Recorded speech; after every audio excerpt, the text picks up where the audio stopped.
Assalamualaikum warahmatullahi wabarakatuh. Perkenalkan, nama saya Fajri Alfi Syahrin, NIM 1814-2011 4. Di sini saya akan menjawab beberapa soal ujian akhir semester mata kuliah Manajemen Pengawasan Bank dan Lembaga Keuangan Syariah. Dosen mengampu Ibu Yani Agustiani, ME.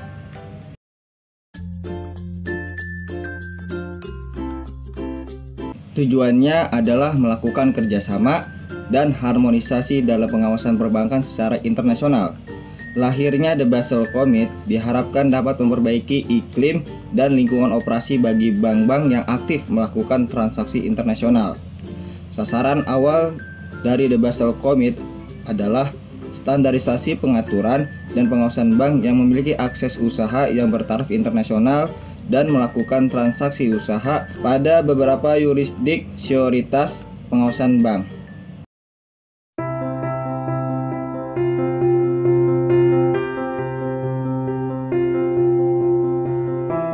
Menurut sumber yang diolah oleh Karl-Johan Wingren, Indonesia mulai menghadapi masalah perbankan yang signifikan sejak tahun 1992 dengan indikasi kredit bermasalah yang terkonsentrasi pada bank-bank pemerintah sejumlah lebih 25% dari total kredit pada tahun 1993. Pengaruh lain yaitu kondisi dan kebijaksanaan ekonomi makro di Indonesia pada waktu itu, jumlah uang yang beredar dan kredit tumbuh dengan cepat setelah deregulasi pada tahun 1988 yang kemudian dilakukan pengetatan pada tahun 1991 sampai 1992. Kemudian terjadi arus masuk modal jangka pendek mempersulit manajemen moneter.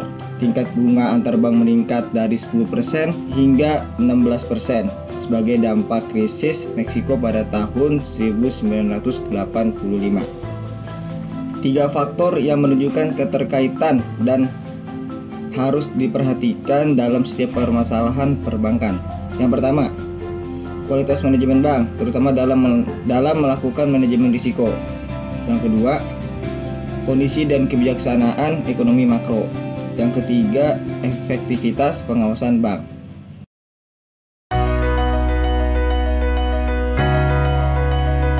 Pelaksanaan pengawasan secara efektif bagi bank dan lembaga keuangan syariah bisa menggunakan strategi pengawasan secara langsung maupun pengawasan tidak langsung. Pengawasan langsung atau on-site supervision, pengawasan ini dilakukan Bank Indonesia dengan cara mendatangi dan melakukan pemeriksaan langsung kepada bank dan lembaga keuangan syariah yang bersangkutan.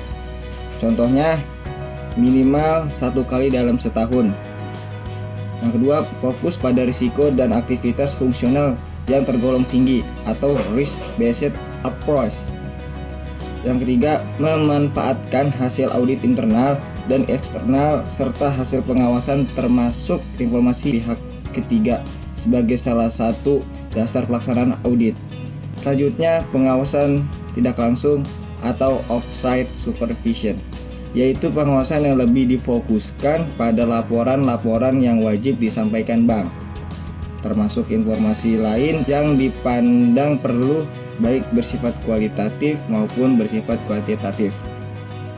Contohnya, pengawasan normal atau rutin, pengawasan intensif atau intensive supervision, dan terakhir pengawasan khusus atau special surveillance.